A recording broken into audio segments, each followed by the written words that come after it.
Crime is around us in our society. It is happening as we speak. It is only about who notices it and who turns it into a story, and you've managed to do that. जब भी इतिहास लिखा जाएगा scams का, तो पहले 5 scam अगर जब भी गिने जाएंगे तो उसमें तेलगी का स्कैम भी होगा। इतना पैसा उसके पास था कि उसने एक बहुत बड़ा बार था, डांस बार उस वक्त चला करते थे, उसमें एक बार डांसर पे उस जमाने में एक रात में 84 लाख रुपए उड़ा दिए। शौक बड़ी चीज है। Was there really a lot of money being invested in the film industry through the underworld? Underworld का वो कनेक्शन आपके पॉलिटिक्स के साथ में भी दिखाई देगा, पुलिस के साथ में भी दिखाई देगा, बॉलीवुड के साथ में भी दिखाई देगा, स्पोर्ट्स की दुनिया या आईपीएल के साथ में भी आपको दिखाई देगा। सब चीजें इंटरकनेक्टेड हैं। Can you expect a woman to be able to commit a crime the way she did? Before killing Indrani उस दिन गई थी ब्यूटी पार्लर में। सुशांत सिंह राजपूत का case right from the day one एक सुसाइड वाला केस था। मीडिया भी वही दिखाता है जो जनता देखना चाहती है। People get the media they deserve. आपको पता है ना, जब तक आप अपनी रोजमर्रा की जिंदगी में घर से निकलकर स्कूल, कॉलेज, ऑफिस जाते हैं और जब तक शाम को थके हारे घर लौटकर चैन की नींद सोते हैं, तब तक आपके आसपास जुर्म की कई घटनाएं घट चुकी होती हैं। और वैसे तो हमें बड़े पर्दों पर, फिल्मों में, वेब सीरीज में, टीवी पे, पॉडकास्ट में ये जुर्म की, ट्रू क्राइम की कहानियां सुनना बहुत पसंद आती हैं। पर जैसा श्री श्री भास्कर बोस कह गए हैं, हर कहानी कहानी बनने से पहले किसी की हकीकत होती है। ये जुर्म की कहानियां आपके और हमारे आसपास से ही निकलती हैं। हमारी ये रोशनी से जगमगाती दुनिया के नीचे ही बह रही होती है समाज की बदबुदाती सच्चाई। और इसी सच्चाई को पिछले 30 साल से लोगों के सामने लाने का काम करते आए हैं celebrated investigative journalist, author, Telgi reporters diary पर जो उनकी किताब है उस पर आधारित वेब सीरीज भी आपने देखी है, स्कैम 2003। और आज वो सभी कहानियों को समेट के हमारे साथ व्हाट्सएप मंत्रा पर मौजूद है डॉक्टर संजय सिंह। डॉक्टर साहब, जो कि आपने मुझे बोला आपको डॉक्टर नहीं बोलना चाहिए, क्योंकि एक इन्वेस्टिगेटिव जर्नलिस्ट को जब लोग डॉक्टर सुनते हैं तो घबरा जाते हैं। तो पहली बात तो ये डॉक्टर की कहानी बताओ, कैसे हो गए आप डॉक्टर? नहीं, डॉक्टर तो मैं पीएचडी का डॉक्टर हूँ। मेरा हमेशा मानना था कि लाइफ के हर डिकेड में पढ़ना चाहिए। जी जी। जब मैं 30s में था तब मैंने पीएचडी कर ली, 40s में आया तो मैंने लॉ कर लिया। अब मैं लिखता हूँ क्राइम की स्टोरीज। जी जी और जी। डॉक्टर जो लोग लगाने के लिए बहुत सारे लोग तरसते हैं कि नाम के आगे डॉक्टर लगे, लेकिन अगर मैं क्राइम स्टोरी में अपने नाम के आगे डॉक्टर लगाता तो डॉक्टर वर्ड आते सबसे पहला इंप्रेशन ये आता है कि मेडिकल का होगा। बिल्कुल। और जब मेडिकल का नहीं होगा देन उसके बाद होता है कि एकेडमिक्स का बंदा होगा। जी। तो मेरी किताब का जो व्यू है आइडर मेडिकल वाला या एकेडमिक हो जाएगा तो लोग पढ़ेंगे नहीं। तो चूंकि मुझे क्राइम लिखना है और क्राइम की रियल स्टोरीज मैं लिखता हूँ, तो दैट इज द रीजन कि मैंने डॉक्टर एक्चुअली में नहीं लगाया। इनफैक्ट मेरे घर वाले और दोस्त बहुत बार बोलते फिर भैया इतने पढ़ाई किया क्यों तूने अगर डॉक्टर लगाना ही नहीं था। बट लाइफ है अपने लेवल पे लेके जाती है। तो एकेडमिक सेशंस में जब भी जाता हूँ एकेडमिशियंस के बीच में, तब सिर्फ डॉक्टर लगाता हूँ, अदरवाइज डॉक्टर नहीं लगाता। भाई कुछ चीजों के लिए लोग तरस गए और आपको वो चीज मिली, अभी के लिए आपने वो डॉक्टर को का पदवी जो है वो त्याग दी है। संजय भाई, सबसे पहले तो यही बताएं, आप उस दौर के पत्रकार रह चुके हैं, रिपोर्टिंग आपने तब करी है जिस जमाने में पत्रकारिता का मतलब ही कुछ और हुआ करता था। जरा हमारे आज के जितने जर्नलिस्ट उनको बताइए 2000 2003 उसके पहले के, जब ना गूगल था, ना विकिपीडिया था, रिसर्च करने के लिए इंटरनेट, ना चैट जीपीटी, कैसा था वो दौर? आज के तारीख में हम सोचते हैं ना तो लोग हमेशा 2025 के चश्मे से पत्रकारिता को जज करने की कोशिश करते हैं, लेकिन पिछले 13-14 सालों में जब बदलाव आया है तो वो कंप्लीटली अलग, और एक पूरी जनरेशन आ गई जिसको पता ही नहीं कि पत्रकारिता होती क्या थी जी। और एक दौर था कि जब पत्रकारिता एक रिस्पॉन्सिबिलिटी के तौर पे थी और लोग पत्रकारों की इज्जत भी किया करते थे, डरते थे, पॉलिटिशियन डरते थे, तमाम लोग डरते थे, और पत्रकार भी थे जो इन्वेस्टिगेटिव स्टोरीज कर रहे थे, रियल इश्यूज को टच कर रहे थे। अनलाइक जैसा आज के दिनों में हो गया कि भाई 2 कम्युनिटी के बीच में झगड़ा लगाओ, एक दो देश को पकड़ लो, उसको गाली दो, और रियल इश्यूज को छोड़ के दुनिया के हर चीज के बारे में आप डाइवर्ट करके बात करो। ऐसा उस दौर में नहीं था। मतलब मैं उस दौर में जब मैंने शुरू किया था तब टेलीविजन, तब मोबाइल फोन था नहीं, एक पेजर नाम की चीज हुआ करती थी। आज की जनरेशन को एक मालूम भी नहीं कि बीच में पेजर नाम की चीज आई और चली भी गई। सोचो। फिर मोबाइल जब आया तब 16 रुपए का इनकमिंग कॉल हुआ करता था। हम लोग जब पत्रकार थे तो हम लोग क्या करते थे कि कोई मिस कॉल आता था ऑफिस से और अपने पास सिक्के लेके घुमा करते थे 1-1 रुपए के। जी, फिर नियरेस्ट पीसीओ में जाके कॉल किया जाता था ताकि जो 16 रुपया इनकमिंग का कॉल का है, उसका पैसा बचा रहे। जी, रिसर्च सचमुच हुआ करती थी, जो आज गूगल सर्च है उस वक्त एक्चुअली में रिसर्च हुआ करती थी। Then we used to go to libraries, documentation centers होते थे, पुराने न्यूज़पेपर जहाँ होते थे पढ़ते थे रिसर्च में निकालने के लिए। जी। आज ये चीज़ें काफ़ी आसान हुई।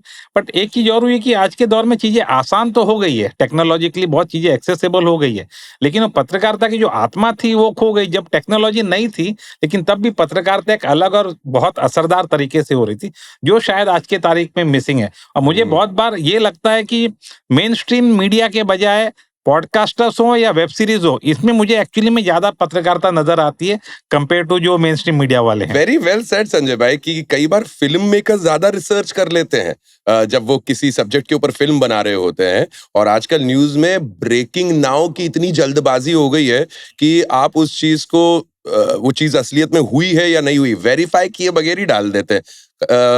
खैर, पत्रकारिता की जो दुर्गति हुई है उसके बारे में तो हम डेफिनेटली एक लंबा पॉडकास्ट कर सकते हैं। पर आपका जीवन बड़ा ही मैजिकल सा रहा है और कई साल होते हैं लोगों के जीवन के अंदर जो बदलाव ला देते हैं। 2003 में कुछ ऐसा हुआ जिससे दो लोगों की जिंदगी हमेशा के लिए बदल गई, अब्दुल करीम तेलगी और संजय सिंह। ये दोनों लोगों की, क्योंकि आपने वो एक्सपोजर दुनिया के सामने लाकर दिखाया जो उस समय इतना बड़ा स्कैम था जिस पर आज वेब सीरीज भी बनी है। हुआ क्या था back in 2003 for a lot of people जो हमारे ऑडियंस है जो शायद उस वक्त पैदा नहीं हुए होंगे या बहुत छोटे रहे होंगे। What was the scam all about? देखिए, स्कैम ऐसा था कि किसी भी तरह का हमको डॉक्यूमेंटेशन करना है, एग्रीमेंट करना है, चाहे घर खरीदना हो या किसी से जॉब का करना हो, तो एक एग्रीमेंट हुआ करता, इसके लिए स्टैम्प पेपर्स का इस्तेमाल होता बिल्कुल। था। और वो स्टैम्प पेपर ऐसे थे कि अगर मैंने 500 रुपए के स्टैम्प पेपर पे लिख आपको दिए हैं, तो एक तरह से मैं आपको 500 रुपए दे रहा हूँ। तो स्टैम्प बिल्कुल। पेपर एक तरह से डिफैक्टो करेंसी के तौर पर हुआ करता था। लेकिन जिस तरह से नोटों पे और करेंसी के लिए जितना वेरिफिकेशन हुआ करता था, वो उसमें नहीं हुआ करता। तो तेलगी नाम का जो बंदा था, इसने शुरुआत कर दी थी इसका करने का। और इंटरेस्टिंग चीज ये थी कि तेलगी ने कभी भी फर्जी का स्टैम्प पेपर नहीं छापे। उसने ओरिजिनल ब्लॉक्स जो थे सरकार के वो हासिल किए, मशीन भी ओरिजिनल थी, पेपर भी यहाँ से वो सरकार लेती थी वही उसने लिए थे, और डाइज वगैरह भी उसने वही लिए थे। तो वो एक्चुअल में वो जो तेलगी का स्टैम्प पेपर रखे और सरकार का रखे, आप फर्क कर ही नहीं सकते थे। सिर्फ ये था कि पैसा जो था वो तेलगी के पास जाता था। जैसे मान लीजिए कि 100 रुपीज का स्टैम्प पेपर है, अगर वेंडर बेचता था तो उसमें वेंडर को मिलते थे 5 रुपए और 95 रुपीज सरकार के पास आता था। तेलगी ने उसको ऐसे चेंज कर दिया कि 100 रुपीज का अगर है तो 30 रुपीज वो वेंडर को देता था और 70 रुपीज जो थी उसके पास जाती थी। और ये करते करते उसका जो एम्पायर था, 2003-4 तक उसका जो एम्पायर था वो 40,000 करोड़ का था। हम्म। आज हम 2025 में अगर हिसाब से कैलकुलेट करो तो कम से कम 3.5-4 लाख करोड़ हो सकता है। बाप रे इतना बाप। पैसा उसके पास था कि उसने एक बहुत बड़ा बार था, डांस बार उस वक्त चला करते थे, उसमें एक बार डांसर पे उस जमाने में एक रात में 84 लाख रुपीस उड़ा दिए। जी हाँ, ये सीन बहुत हिट हुआ है आपकी हाँ, वेब सीरीज के और अंदर। 84 लाख उस जमाने में, 84 लाख में साउथ बॉम्बे में 2 बीएचके का फ्लैट मिलता वाह था। वाह वाह वाह वाह। मतलब आप अंधेरी और यहाँ पर आप आराम से बंगला खरीद सकते थे। क्या बात। उस जमाने में उसने पैसे उतने एक्चुअली में उड़ा दिए थे। ये उसके पास शौक पैसे बड़ी वाले, चीज है। बिल्कुल शौक बड़ी चीज थी। लेकिन एक चीज है, मतलब सोचिए, मतलब एक टाइम पे इस प्रकार के स्कैम हो रहे थे। आज 2025 के नजरिए से अगर आप देखेंगे तो वो कितने पुराने जमाने के स्कैम लगते होंगे, क्योंकि हर दौर का अपना एक स्कैमस्टर होता है। आज के तो दौर में क्यूआर कोड से 2 मिनट के अंदर समझ में आ जाता है क्या डॉक्यूमेंट सही है क्या नहीं है। बट उस वक्त पे इन डेवलपिंग नेशन, संजय भाई, आपके लिए भी कितना मुश्किल था ये स्टोरी को कवर करना? किस तरीके से आपके नजरों के सामने से ये कहानी गुजरी? इसमें बहुत इंटरेस्टिंग चीज ये थी कि I come from a very modest background actually. मतलब एक 1 रूम किचन का छोटा घर होता है जिसमें टॉयलेट बाहर रहा करता था। मैं उस जमाने में उस मॉडेस्ट बैकग्राउंड से आता था, और मैं जब काम किया कर रहा था तो एनडीटीवी के लिए कर रहा था। और एनडीटीवी तब ने स्टार न्यूज से उसके साथ ब्रेकअप हुआ था और उनका खुद का चैनल शुरू होने लगा। तो 14 दिन के आसपास का बीच का नो मैंस लैंड वाला पीरियड था। तो हर किसी को कहा गया था कि ब्रेकिंग स्टोरी ढूंढो। हम्म। तो मैं ढूंढ रहा था, तो मुझे एक स्टोरी अच्छा, में, कुछ चीजें कभी नहीं बदलती, हाँ, भले ही वो 2000 हो या 2025। बिल्कुल। तो उस जमाने में हुआ ये था कि मुझे टेप्स, ऑडियो टेप्स मैंने ढूंढ के निकाल लिए थे जिसमें ये टॉक्स थे। संजय दत्त और 2-3 और लोग थे जो लोग छोटा शकील अंडरवर्ल्ड डॉन से बात कर रहे थे, तो मैं जाके सुन रहा था। उस बीच में मेरे एक सोर्स ने मुझे बुलाया और बोला कि ऐसा ऐसा एक बार मिलने आ जाओ, तो मैंने ओबलाइज करने के लिए मिलने गया। उसने मुझे एक रिपोर्ट दे दी। जी। रिपोर्ट इतनी मोटी थी, तो हम पत्रकारों में एक चीज होता है कि ज्यादा मोटा रिपोर्ट को देखते वैसे ही डर जाते हैं, बोलते हैं यार आराम आराम से पढ़ा जाएगा। जी। अब वो अगले कई दिन तक वो रिपोर्ट मेरे बैग में पड़ी रही, इतनी एक्सप्लोसिव रिपोर्ट थी, वो मेरे बैग में पड़ी थी और मैं देख ही नहीं रहा था, मैं अपना दूसरे काम में लगा था। फिर अचानक बाय कोइंसिडेंस एक दिन देखा, और हम लोग पत्रकारों में एक चीज होता है, स्टार्टिंग में पूरा नहीं पढ़ते, सीधे कंक्लूजन वाले पेज पे जंप करो कि आखिरी में क्या लिखा है। आखिरी का पढ़ने के बाद में सोचते हैं कि आगे क्या। फिर मैंने पढ़ा तो उसमें बहुत सारी चीजें थी। एसआईटी स्पेशल इन्वेस्टिगेशन टीम के जो हेड थे सुबोध जायसवाल, तब डीआईजी थे, वही आगे जाके सीबीआई चीफ भी बने, उनकी रिपोर्ट थी जिसमें तमाम चीजें। फिर मैंने ढूंढना शुरू किया। अब उस जमाने में मैंने बताया जैसे गूगल और तमाम चीजें थी नहीं, तो मुझे पता ही नहीं था कि स्टैम्प पेपर क्या होता है। तो स्टैम्प पेपर के बारे में पता किया, फिर और उसके बारे में जानकारी लेने के I went to Nashik. Nashik के अंदर जहाँ पे छपते थे मैं वहां गया। फिर वहां से आई वेंट टू पुणे, जहाँ पे तेलगी के स्कैम सबसे ज्यादा चल रहे थे। Then I went to Telgi का गांव है कर्नाटक में, खानापुर करके जगह है, वहां गया, वहां से चीजें पता चली। और उसके बाद आने के बाद then I compiled an entire story, और तब पता चला कि चीजें उसके बीच में मैंने 100 के आसपास स्टोरीज फाइल की थी, और लोगों को यकीन नहीं हो रहा था कि इसका वॉल्यूम इतना बड़ा हो सकता है। और I was continuously taking, because छिटपुट छुटपुट मान ले सब चल रहे थे, सबको मैंने जब कंपाइल किया और उसके बाद जब ये फिगर आता है 40,000 करोड़ का स्कैम, उसके बाद लोगों की जो आंखें थी वो खुले रह गई। और मैं बताऊं, जर्नलिज्म में जब भी इतिहास लिखा जाएगा स्कैम्स का, तो पहले 5 स्कैम अगर जब भी गिने जाएंगे तो उसमें तेलगी का स्कैम भी होगा, हर्षद मेहता वाला स्कैम भी होगा, बोफोर्स वाले स्कैम होंगे। तो हर पत्रकार के लाइफ में इस तरह की स्टोरी एक ही बार आती है, और बहुत रेयर होते हैं पत्रकार जिसका, और जब वो स्टोरी आती है तब आपको एक्चुअली में उसमें पकड़ना आना चाहिए। उसके वजह से 12 पुलिस वाले गिरफ्तार हुए थे, जिसमें मुंबई के पूर्व police commissioner, joint commissioner, DCP, 2 MLA arrest हो गए थे।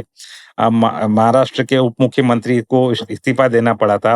बड़ी कॉन्फ्रेंस में उन्होंने तमाम कैमरों के सामने मुझे बोला था कि चप्पल उतार के मारूंगा। भुजबल साहब, और आपका पुराना इतिहास है। ये तक बोला वाला था, तो काफी उस दौरान में काफी प्रेशर वगैरह काफी उसका झेला था तमाम चीज के लिए। लेकिन आखिर में उसका जब रिजल्ट निकला कि लोगों को पता चला, स्टार्टिंग में जो लोगों ने डिस्कार्ड कर दिया था कि कुछ नहीं है, क्या है सब, जब आगे जाके उनको पता चला तो ये थी। फिर मैंने उसके बाद में उस पर किताब लिखी।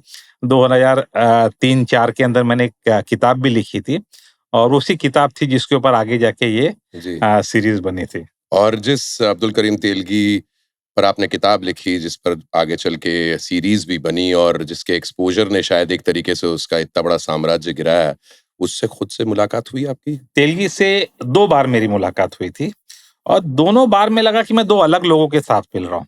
पहली बार में जैसे जब उसको मैं मिला था तो एकदम इस तरह बोलते हैं नटखट सा बंदा जो एंजॉय कर रहा था, जो उसके आसपास तमाम अटेंशन था, तमाम लोग देख रहे थे कि इसकी वजह से अंदर जा रहे, वो तमाम अटेंशन, नेगेटिव अटेंशन को एंजॉय कर रहा था।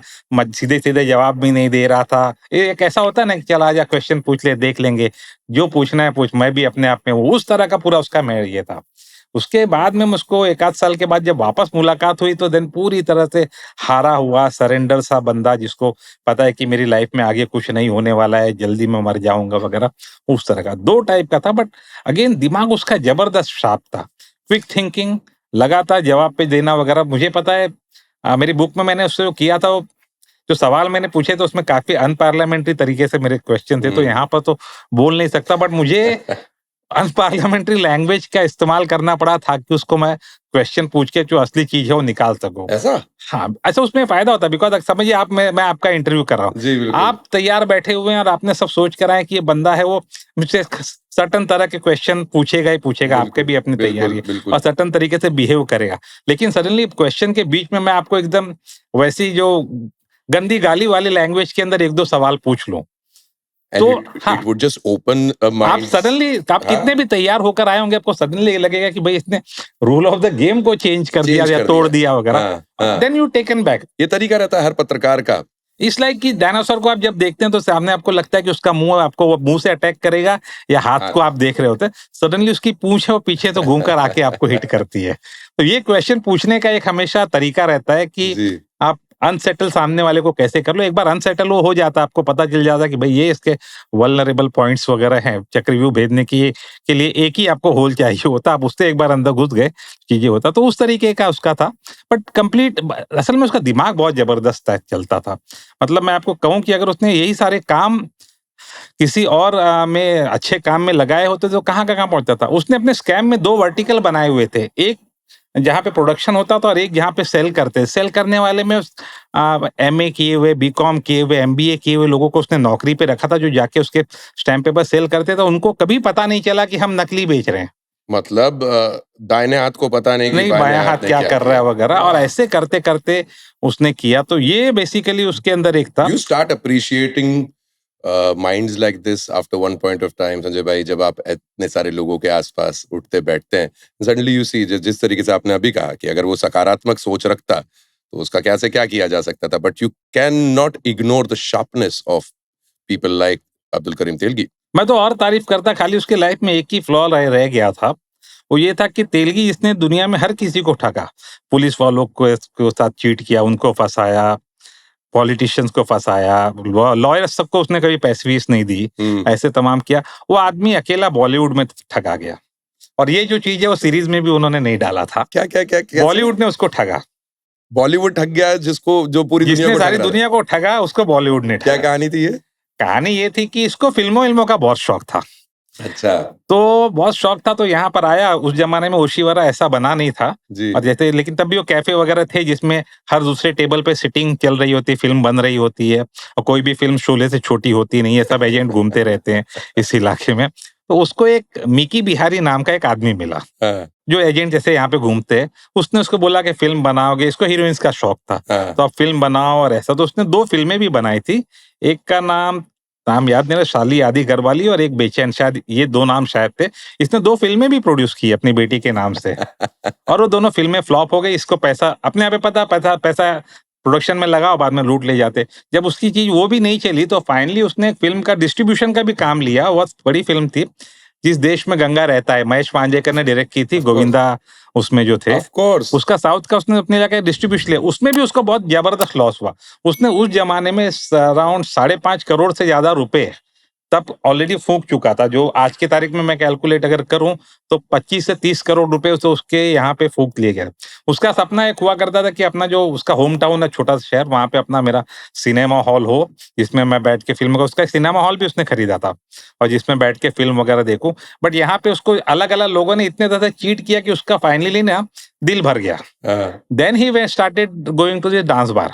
अच्छा, डांस बार में क्या होता है उस जमाने में कि जो कुछ हीरोइंस वगैरह जो के डुप्लीकेट वहां पे रहते हैं, duplicate Juhi Chawla, duplicate Madhuri Dixit, duplicate Sridevi, इस तरह के डांसर वगैरह होते थे। अब उसको जब ओरिजिनल का यहाँ पे उसको चीट हो रहा था तो उसने वहां जाना शुरू किया। अच्छा, डांस बार में क्या होता है, अंधेरा होता है, सिगरेट का धुआं है, कान फोड़ म्यूजिक पूरा चल रहा होता है, और वो जो डांसर्स होती तो उस तरह के ड्रेसेस करती थी, उस तरह के हेयर स्टाइल किया करती थी। तो अराउंड 60% तो बाकी मैच हो जाता था, साक्षात श्रीदेवी दिख और गई बाकी आप सामने। 4 पैक डाउन होगे तो आपको हर कोई, हाँ, फिर तो हर कोई माधुरी दिखेगा। हाँ वो दिखेगा। तो उसने उस तरीके का काम किया था, उड़ाया था। बट एक चीज थी कि अकेला उसको कहीं पे चूना लगाया गया तो दैट वाज बॉलीवुड है। इतना तेज आदमी जिसने पूरी दुनिया को ठग लिया, लेकिन फिल्में बेच के पैसे कैसे कमाए आज तक कोई नहीं समझ पाया। वाह। बट फिल्म इंडस्ट्री, संजय भाई, फिल्म इंडस्ट्री के अंदर से भी तो कई सारे, मतलब that time of the 90s and the late 90s, हालांकि तब तक के शायद मेरे ख्याल से ढल गया था, but film industry and underworld के बीच का जो भी कनेक्शन रहा है, उस पर भी आपकी नजर कभी रही कि was there really a lot of money being invested in the film industry through the underworld? Definitely हमने एक केसेस भी कवर किए थे, जैसे मैं आपको बता रहा था कि लगातार बातचीत हुआ करती थी, और अंडरवर्ल्ड ने भी अपना क्या कर लिया था कि अपने पैसे लगाने शुरू कर दिए थे वाया वाया लोगों के। एक बहुत बड़ा केस हुआ था, चोरी चोरी चुपके चुपके, चुपके। उसका केस भी हुआ था। तो लोगों को पहले से अंदाजा था, लेकिन अंडरवर्ल्ड 2-3 तरह से इंटरफेयर किया करता था। एक था कि वो अपने पैसे वाइट करने के लिए इन्वेस्ट कर दिया करता था। दूसरा कि चूंकि उसका फिल्म है तो स्टार्स की डेट्स आसानी से मिल जाती थी, कोई डेट सोचता नहीं था कि भाई से कौन पंगा लेगा, एक फोन आएगा, उसके बजाय वो कर लिया करता था। तीसरा, इनमें कुछ लोग और इनोवेटिव थे, अबू सालेम वगैरह, इन लोगों के लिए ऐसा होता था कि प्रोड्यूसर ने फिल्म बनाई तो बोलता था कुछ नहीं, मुझे खाली एक प्रिंट भेज दो। उस जमाने में प्रिंट होते थे, जी, जी। प्रिंट भेज दो। उसने फॉरेन में कहीं पे एक सिनेमा हॉल लिया था, वहां पे उसकी मुफ्त में फिल्में दिखाता था और उससे पैसा कमाता था। तो हुँ, अंडरवर्ल्ड से जो था वो लगातार था। हाँ, मुंबई के अंडरवर्ल्ड में एक चीज है कि अंडरवर्ल्ड यहाँ पे काफी कमर्शियल तरीके का, तो ये सिर्फ आपसे एक्सटॉर्शन करके या वो करके पैसा नहीं कमाएगा, वो कहीं ना कहीं थोड़े वक्त के बाद में आपका बिजनेस पार्टनर बनने का सोचता है। तो ये काफी था। लेकिन जैसे चोरी चोरी चुपके चुपके का केस हुआ, एक दो और बहुत बड़े बड़े जब केस हो गए, उसके बाद से इसके अंदर थोड़ी कमी आई और बाद में लेटर ऑन रिफॉर्म भी हुए कि व्हाइट मनी में या बैंक से लोन लेके भी चीजें बननी वगैरह शुरू हुई। लेकिन एक दौर था, मैं आपको बताऊं कि आप समझिए कि 1995 से 2005 का दौर, इस दौरान में बहुत ज्यादा इंटरफेरेंस था। लोग बात करते थे, मैच देखने जाया करते थे, तमाम बहुत कनेक्शंस वगैरह होते थे। मतलब मैं बताऊं कि मुंबई पुलिस के पास ऐसी बहुत सारी रिकॉर्डिंग पड़ी है जो उन्होंने सार्वजनिक नहीं की है, जिसके अंदर अलग अलग जो फिल्मी हस्तियां हैं या फिल्मकार हैं वो लोग बात करते हुए पता चलता है। और आज भी हमें नहीं पता कि वो फ़िल्म कलाकार कौन है। बहुत बार नहीं चलता है अनटिल अनलेस समथिंग ऑफेंडिंग हो। देखिए बहुत बार ये होता, आप फिल्म वालों का भी एक मजबूरी समझिए कि उसको फोन आ गया। प्रोटेक्शन भी तो उस प्रकार की शायद नहीं थी उस टाइम पे, और हाँ, एक फ़ियर था भी सही। फ़िल्म आ गई, उसको फ़ोन आ गया, फ़ोन आने के बाद वो कैसे काटेगा? उसको ज़बरदस्ती बात करना, और लोग नंबर वगैरह तो निकाल लेते ही थे, उनके भी अपने सोर्सेज़ थे, तो उसको ज़बरदस्ती बात करना पड़ता था। एंड फिर जिस किस्म के केसेस हुए भी, गुलशन कुमार का जो केस हुआ और उसके बाद द फियर मॉन्गरिंग, या राकेश रोशन साहब के ऊपर भी जो हाँ, फायरिंग हुई, सो आई थिंक उसके बाद क्लियरली इंडस्ट्री के अंदर भी एक खौफ, एक डर का माहौल तो था। बिल्कुल। इवन राजीव राय था, उसके ऊपर हमला हुआ था, जो फ़िल्म निर्माता थे, तो एक डर का माहौल था। लोगों ने बचने का केस किया। उसके बाद में एक चीज़ शुरू हुई कि 98-99 से लेके 2002-2003 तक मुंबई पुलिस ने एनकाउंटर्स का बहुत बड़ा दौर चलाया। उस दौरान में बहुत सारे एनकाउंटर्स हुए, लगभग अंडरवर्ल्ड वाइप आउट सा हो गया था। और एक कानून आया था मकोका नाम से, महाराष्ट्र ऑर्गेनाइज्ड बिल्कुल। Crime control act. उसमें इतने स्ट्रिक्ट लॉज वगैरह थे कि जिसकी वजह से वहां पे कंट्रोल करने में, आज भी मैं कहता हूँ ऐसी बात नहीं कि पूरी तरह से डिटैच हो चुका है अंडरवर्ल्ड का और कनेक्शन बॉलीवुड के साथ में, लेकिन वो जो दौर में जो अपनी पीक पे था वो आज की तारीख में नहीं है। लेकिन कुछ लक्षण ज़रूर आज भी कहीं न कहीं दिख ही देखिए जाएँगे। वो हर चीज में होते हैं। वो अंडरवर्ल्ड का वो कनेक्शन आपके पॉलिटिक्स के साथ में भी दिखाई देगा, बिल पुलिस के साथ में भी दिखाई देगा, बॉलीवुड के साथ में भी दिखाई देगा, स्पोर्ट्स की दुनिया या आईपीएल के साथ में भी आपको दिखाई देगा। सब चीजें इंटरकनेक्टेड हैं। बेटिंग हो जाए, फिल्म हो जाए, जहां पर पैसा है वहां पे अंडरवर्ल्ड होगा। वेल सेड संजय भाई। संजय भाई, आपकी और भी कई सारी किताबें हैं जिन पर अभी सीरीज़ बनने की बातचीत चली ही जा रही है, और एक और ऐसा केस रहा है हिंदुस्तान में पिछले कुछ सालों में जो हुआ, जिसके बारे में आज भी लोग बातचीत करते हैं, क्योंकि किसी को अभी भी पूरी तरीके से पता नहीं कि हुआ क्या था, and that was the Sheena Bora case. हालाँकि the court went ahead and उन्होंने जजमेंट ज़रूर दिया, पर इस वक़्त जो जिनको सज़ा सुनाई गई थी, वो बेल पर हैं। देखिए इसमें हुआ ये था कि इंद्राणी मुखर्जी है, उनके ऊपर आरोप लगा था। एक्चुअली में इसमें आप जो कह रहे हैं बिल्कुल सही है, बिकॉज़ मैंने जो बुक लिखी थी उसके पीछे मैंने जो ब्लर्ब होता उसमें वो लिखा था, और उस ज़माने में मैसेज सर्कुलेट होता जिससे आपको पता चलेगा कि ये केस कितना कन्फ्यूजिंग था। जी, केस जो उस वक़्त सर्कुलेट मैसेज हो रहा था कि एक माँ ने अपने पहले पति से पैदा हुई बेटी का हत्या इसलिए कर दी क्योंकि वो नहीं चाहती थी कि उसके दूसरे पति से पैदा हुई बेटी को उसके जो तीसरे पति का की संपत्ति है वो नहीं मिले। ये इतना कंफ्यूजन मैसेज था, उसको डिकोड करने में मुझे 350 पेज लिखना पड़ा। सोचिए। हुँ। और वो 350 पेज लिखने के लिए then I have to read around 16,000 pages of all the kind of legal document, क्योंकि ऑनगोइंग केस वगैरह था उसमें। तो इसमें आरोपी बनाया गया था इंद्राणी मुखर्जी को, जो शीना बोरा की मदर थी। उनके सेकंड जो पति थे संजीव खन्ना, उनको, और उनका जो ड्राइवर है, इन लोगों को आरोपी बनाया गया। काफी लंबे वक्त तक ये लोग 5 या 6 साल तक रहे जेल में, जिसके बाद में फिलहाल ये लोग बेल पर आउट है। तो ये लोग बरी नहीं हुए, एक्विट नहीं हुए हैं। लेकिन ये केस अपने आप में बहुत था, बिकॉज़ उस दौर में किसी को पता ही नहीं चला था। हम पत्रकार थे, पहले 2 दिन तो पता नहीं चल रहा था कि इंद्राणी मुखर्जी शीना बोरा की बहन है या मदर है। दूसरे हुँ। दिन के बाद मालूम पड़ा कि मदर है। फिर एक चीज़ बाद में दूसरी कन्फ्यूजन कि कौन किसका पति है और कौन किससे पैदा हुआ है। जी। ये अपने आप में एक अलग लेवल का कन्फ्यूजन वगैरह चला था। तो वो सॉल्व करने में बहुत सारी चीज़ें की, और अपने आप में बहुत शॉकिंग चीज़ था। मैं आपको बताऊँ कि लिखना, इसमें एक बहुत बड़ा चैलेंज क्या हो जाता है, मदर के बारे में लिखना। माँ के बारे में अच्छा लिखना बहुत आसान है। क्योंकि हमारे जो कल्चर रहे हो, हमारे संस्कार रहे हो, हमारी अपनी फैमिली रहे हो, माँ को हम लोग हमेशा भगवान से भी ऊपर का दर्जा देते हैं, हमेशा आप देखते हैं। तो माँ के बारे में अच्छा लिखना आसान है, लेकिन एक माँ के बारे में बुरा लिखना, और उसने अपनी औलाद को मार दिया, उस पे जो आरोप लगा था, ये लिखना बहुत कठिन था। तो मुझे लीगल फैक्ट्स तमाम मैंने ले लिए, लेकिन कोई कहीं भी वो लाइन डाइजेस्ट नहीं हो रही थी कि एक माँ है वो मारेगी, और वो बहुत डिफिकल्ट चीज था। मैंने उसके अलावा मैंने अंडरवर्ल्ड पे बहुत सारी चीजें लिखी हैं, बड़े बड़े लोगों को टारगेट किया है लिखकर वगैरह, बट ये जो चीज थी जहां पे मुझे सबसे ज्यादा दिक्कत आई, एक मदर के बारे में कुछ खराब लिखना, कि माँ इस लेवल तक भी खराब हो सकती है। एंड आपने बहुत अच्छा पॉइंट उठाया संजय भाई, जब आप कहते हैं कि एक माँ से आप उम्मीद नहीं करते हैं। लोग जनरली औरतों से उम्मीद नहीं करते हैं कि वो इतना घिनौना जुर्म कर सकती हैं, और यहाँ पर फिजिकली बकायदा डिगिंग द बॉडी वहां तक की बात गई थी। As detailed as it is in your book also, you mentioned everything about it.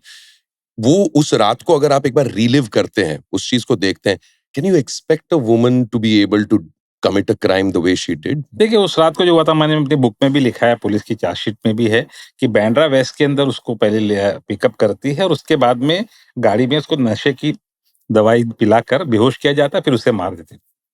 फिर उसे अपने वर्ली वाले घर पर ले जाती है, गराज के अंदर बॉडी बैग के अंदर उसकी बॉडी को रखा जाता है, और रात भर रखे रहती है।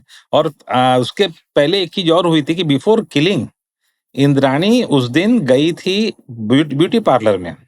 शाम को 6 बजे मारा, 3 बजे वो ब्यूटी पार्लर में जाती है वर्ली में, और पूरा अपना जो भी डेंटिंग पेंटिंग या जो मेकअप वेकअप जो भी तैयार होके होता है, वो तैयार होकर जाती है। मतलब उसको पता है कि क्राइम करना है। आप लेकिन सोचिए कि साइकोलॉजिकली आदमी को कितना प्रॉब्लम होता होगा किसी को मारना, बट उसके लिए आदमी तैयार भी हो रहा है ब्यूटी पार्लर में जाकर, और उसके बाद में आने के बाद आते रात भर बॉडी जो उसकी है पड़ी हुई है। और इस दौरान उसका जो भाई है, उसका जो बेटा शीना बोरा का भाई, और इनका इसका जो बेटा था, उसका आरोप था कि उसको भी मारने की कोशिश हुई नशे वाली दवाई पिला के, लेकिन उसमें वो सक्सेसफुल नहीं हुई। अगले दिन सुबह 4 बजे निकलती है, बॉडी को लेकर जा रही है डिस्पोज करने के लिए, पेंड नाम का जगह है वहां पे। तो उसमें वो जब बैठी है डेड बॉडी के बगल में, जब जा रही तो लोगों को शक नहीं हो, तो उसने डेड बॉडी का मेकअप भी किया। ये माँ एक कर रही है, कोई दूसरा किलर, और उसका आप छोड़ दीजिए, जो आरोप उस पे लगे, उसने मेकअप भी किया, और फाइनली फेंकने के बाद उसमें चलाया गया। अब ये सोचिए कि नॉर्मल किलर भी ये सब करने के पहले बहुत बार सोचेगा। आप डेड बॉडी को लेके जा रहे हो अपने औलाद के, और उसका बाद में बैठ के मेकअप भी कर रहे हो, लोगों को ये पता नहीं चले। ये उसने उस रात को पूरा किया हुआ था। और उस रात को एक और इंटरेस्टिंग चीज हुई थी, वो उसका मिखाइल बोरा, जो शीना बोरा का भाई है, सेम प्लान था कि अपने दूसरे बच्चों को भी मारना। अब उसके साथ क्या था कि वो रह चुका था, एक जमाने में ड्रग एडिक्ट रह चुका था, और उसमें था, इसको उन्होंने वोडका में पिला पिला के बहुत पिलाया। अब पता नहीं वो पहले का जो भी उसको अल्कोहलिक या बाकी एडिक्शन का चीजें था, उसके ऊपर वो नशे की दवाई ने असर ही नहीं की बेहोशी के। वो बंदा उस वजह से बच गया। ये वेट कर रहे थे कि बेहोश होके गिरेगा, बेहोश होके गिरेगा। ये हुआ ही नहीं, बिकॉज इसने ऑलरेडी इतना कंज्यूम कर रखा था। हाँ, शौकीन था, तो उसको कुछ फर्क ही नहीं पड़ा। तो वो उस चक्कर में बच गया, और इसने ये चीज का, बट एक ही रात में अपने 2 बच्चों को मारने की प्लान करना अपने आप में अनबिलीवेबल। मतलब बहुत बार हम कहते हैं ना, truth is stranger then fiction, ये उसके भी बियॉन्ड में जाता है। एंड इंडिया के सबसे टॉक्ड अबाउट क्राइम केसेस में इसको शामिल कर लिया गया। जब टॉक्ड अबाउट केसेस की बात कर रहे हैं, और आपने ऑलमोस्ट हिंदुस्तान में होने वाले कई हाई प्रोफाइल क्राइम केसेस के ऊपर अपना शोध भी किया, रिसर्च किया है। रंगा बिल्ला के बारे में कहानियां कही जाती हैं, और शायद आज की जनरेशन को या इवन मिलेनियल्स को इसके बारे में इतना डिटेल में ना पता होगा कि कौन थे रंगा बिल्ला, और हिंदुस्तान के सबसे टॉक्ड अबाउट क्राइम स्टोरीज में उनका नाम क्यों शामिल किया जाता है? देखिए, बात आपने कहा कि रंगा बिल्ला आज की तारीख में ना लेजेंड के तौर पे सुनाई देते। कोई बोला तो अपने आप को रंगा बिल्ला समझता है, किसी को बोलते कि ये दोनों राजनीति के रंगा बिल्ला है। ये भी बहुत दिनों चलता है। लेकिन रंगा बिल्ला थे क्या, और उन्होंने क्या किया, ये किसको नहीं पता चला। तो ये मैंने जॉइंटली ऑथर किया था मेरे एक्स बॉस हुआ करते थे, राजू संथानम, उनके साथ में। ही इज अराउंड 75 प्लस उनका एज है। तो जब रंगा बिल्ला पीक पर थे, तो तब उन्होंने कवर किया था, और उनकी वजह से ही रंगा बिल्ला पकड़े गए। वाह, ये कौन से दौर की बात है? ये 1978 की बात है। वाह। और लोगों को हमेशा लगता है कि रंगा बिल्ला जो थे, उन्होंने दिल्ली में एक क्राइम किया था, संजय चोपड़ा, गीता चोपड़ा का मर्डर किया था, बट लोग कम जाते। रंगा बिल्ला एक्चुअली मुंबई के लोग, एक बार फिर से मैं बस एक बार रिफ्रेज करना चाहूंगा, ये 1978 के most talked about crime cases में से एक था, जब पूरे हिंदुस्तान में केवल, और उस टाइम पे again no internet no nothing, news फैल रही थी बड़ी तेजी से लोगों के बीच में कि ऐसा कुछ बहुत बड़ा केस हुआ था। What happened exactly? देखिए, हुआ ये था कि रंगा बिल्ला जो थे वो यहाँ पे पहले मुंबई में क्राइम किया करते थे। ये वो दौर था जब अंडरवर्ल्ड का नो मैन्स लैंड का दौर चल रहा था। जी। यहाँ पे भारत में जनता पार्टी की सरकार हुआ करती थी और उसके पहले जब इमरजेंसी में बहुत सारे अंडरवर्ल्ड डॉन को डाल दिया गया था जेल के अंदर, तो सारे अंडरवर्ल्ड डॉन थे, उन्होंने मिलके कसम खाई कि हम सारे गलत काम, स्मगलिंग वगैरह बंद करेंगे। जी। तो ये दौर था कि जो पुराना गार्ड था, हाजी मस्तान, करीम लाला, वर्दा राजन, ये आउटगोइंग पे थे। जी। और नया वाला जो गार्ड था, दाऊद इब्राहिम, अरुण गौली, छोटा राजन, ये अराइवल के उनका हुआ नहीं था, आने वाले थे। तो ये बीच का जो नो मैन्स लैंड का दौर था, उसमें ये रंगा बिल्ला उभरे और छोटे छोटे क्राइम वगैरह वो लोग ने करते हुए शुरुआत किया। तो यहाँ पे उन्होंने मुंबई में कई सारे उन्होंने क्राइम किए थे और अलग अलग इनोवेटिव तरीके से क्राइम करते थे। जैसे उस जमाने में लिफ्ट दिया करते थे, देखते थे कि कपल्स हुआ या कोई फीमेल, लिफ्ट देते थे। और गाड़ियां उस जमाने पे फिएट या एम्बेसडर, दो गाड़ियां हुआ करते थे। तो ये लोग करते थे कि लिफ्ट दे देते थे और पीछे जो गाड़ी में जो हैंडल होता था ये तोड़ के पहले से रख दिया करते थे। तो अगर आप एक बार गाड़ी में बैठ गए बैक सीट पे, उसके बाद आपको बाहर जाने का रास्ता ही नहीं है, बिकॉज हैंडल तोड़ दिया गया है। अच्छा, अंदर से वो अंदर से हैंडल तोड़ दिया है। और फिर ऐसे जा जाके इन्होंने बहुत जगह पे लोगों को लूटा, एक जगह पे बलात्कार भी किया और बहुत जगह पे लूटते थे कपल्स को वगैरह, पैसे ऐसे लेके कर देते थे और कोई भागने का तरीका ही नहीं था। और उस जमाने का मुंबई और सबब जो था उस जमाने में काफी सुनसान था। आज तो सबब बहुत रौनक वाली जगह हो गई जी, है, जी, जी। लेकिन उस जमाने में नहीं था। तो उन्होंने वो क्राइम किए। देन उसके बाद में उन्होंने एक फिल्म एक्टर जो था उसका भी उन्होंने किडनैप किया। फिर मुंबई के अंदर एक स्कूल था नानावटी, वहां से एक बच्चे की भी किडनैपिंग की थी। इनकार नाम की एक फिल्म देखी थी विनोद खन्ना की, जिसमें एक बच्चे की किडनैपिंग होती है, अमजद खान और होता है, जो फेमस गाना आपने सुना होगा, मुंगड़ा मुंगड़ा, जी, जी, जी। जो इनकार फिल्म में था। जी। उसकी स्टोरी थी बच्चे का किडनैप होना। फिल्म देख के उन्होंने एक बच्चे का भी किडनैपिंग किया था। फिर एयरपोर्ट से उन्होंने लोगों को लूटना शुरू किया कि उस जमाने में टैक्सी जाती थी तो आगे वो खील वाले वो डाल देते थे कि टैक्सी जब पंक्चर हो जाती थी, पैसेंजर को आगे जाके पिकअप करते थे। ओरिजिनल टैक्सी वाले को 20 रुपए 10 रुपए दे देते थे और ले जाके लूटते थे। ऐसा करके तो उन्होंने यूएई की रॉयल फैमिली के 2 लोग का भी मर्डर कर दिया था। इतनी हिम्मत बढ़ गई थी उनकी। हाँ, ये तमाम चीज़ उनका हो गया था। और एक और रिकॉर्ड है कि मुंबई पुलिस का क्राइम बिल्ला एक ही बार अरेस्ट हुआ था। मुंबई पुलिस का क्राइम ब्रांच का रिकॉर्ड है जहाँ पे अजमल कसाब को भी रखा गया, दाऊद इब्राहिम के भाई भाई को भी रखा गया, संजय दत्त, सलमान खान को भी रखा गया, जिसको आज तक कोई तोड़ नहीं पाया है। एक ही आदमी ने उसके इतिहास में तोड़ा है, वो था बिल्ला, 1 मई 1978 को। ये उनका लेवल था। देन वो लोग मुंबई से भाग के दिल्ली जाते हैं और दिल्ली में जाके एक नेवल ऑफिसर जो था, उसके जो बच्चे थे, संजय चोपड़ा, गीता चोपड़ा, दोनों टीनेजर थे, उनका बहुत बुरी तरह, मतलब लड़की का बलात्कार करके मर्डर करते, लड़के को भी बहुत बुरी तरीके से मारते और पूरा उस जमाने में आतंक फैल गया था। मुझे इसलिए पता है, हम तो स्कूल में जब थे तो लोग बोलते थे बच्चों को स्कूल वगैरह मत भेजो, रंगा बिल्ला तो नहीं आ जाएंगे। हमने तो सिर्फ लाइन सुना है ना कि बच्चा सो जा गब्बर आ जाएगा। रंगा बिल्ला उससे ज्यादा डेंजरस थे कि लोग बोलते थे रंगा बिल्ला आ जाएंगे। रंगा बिल्ला का ये खौफ उस जमाने में था। उस जमाने में हमने रिसेंट में निर्भया में देखा था कि ये कैंडल मार्च और तमाम चीज देखा था। उस जमाने में तो ये था कि प्राइम मिनिस्टर मोरारजी देसाई को उनके घर जाना पड़ा था। अटल बिहारी वाजपेयी तब फॉरेन मिनिस्टर थे इंडिया के, वो एक रैली को शांत करने गए, बोनट पे खड़े, तो उनको पत्थर मारा गया, पूरा उनका सर पे मार लगा था, पूरा कपड़े खून से बिक गए थे, टाँके वगैरह लगे। ये लेवल पे उस जमाने में प्रोटेस्ट था। डिफेंस वाले लोग एकदम नाराज हो गए थे कि उनका बोलना था कि हम इंडिया के डिफेंस फोर्सेस के लोग हैं, अगर हमारे बच्चे सुरक्षित नहीं है तो बाकी लोगों का क्या होगा। ये लेवल पर वो तमाम चीजें हुई थी। तो वो उस जमाने में वो क्या दौर था, कैसे चीजें हुई, फाइनली वो लोग अरेस्ट भी बाई चांस कैसे हो गए। और रंगा बिल्ला 4 से 5 बार पुलिस की आंख के सामने से होते हुए बच के भाग चुके थे। आमने सामने, मतलब आई साइड के सामने थे और भाग भाग चुके थे, लेकिन फाइनली वो किस तरह से वो लोग पकड़े गए, इसकी पूरी कहानी है ना उस किताब में रखी हुई है। वाह। और इसके जो राइट्स है वो ले लिए संजय गुप्ता, जो व्हाइट फेदर फिल्म्स वाले थे, जी, जी, जी। उन्होंने राइट्स लिए हैं कि इसके ऊपर वो फिल्म भी बनाने जा रहे हैं। वाह। तो ये पूरी कहानी क्या थी उस दौर की, कि लोगों को पता चले कि रंगा बिल्ला थे कौन और उन्होंने क्या क्या किया था, कैसे उनकी लाइफ गई।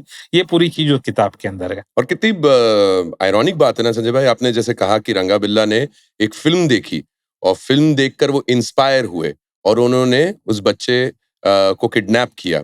आज उनके ऊपर फिल्म बन रही है। क्या भारतीय समाज जिस प्रकार की फिल्में देखता है उससे क्राइम इंस्पायर होता है, या क्राइम से फिल्में इंस्पायर होती हैं, या फिर ये एक बैलेंस का खेल है?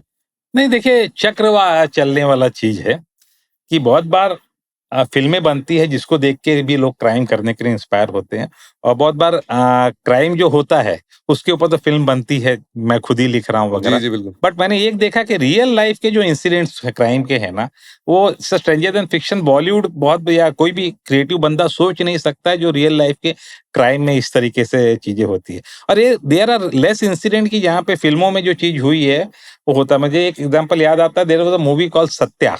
जी, ऑफ कोर्स। तो उसमें भीखू मात्रे का जैसे मर्डर होता है, सेम वे में मतलब उसको बुलाया खाने-पीने के लिए और उसके बाद में उसको मार दिया।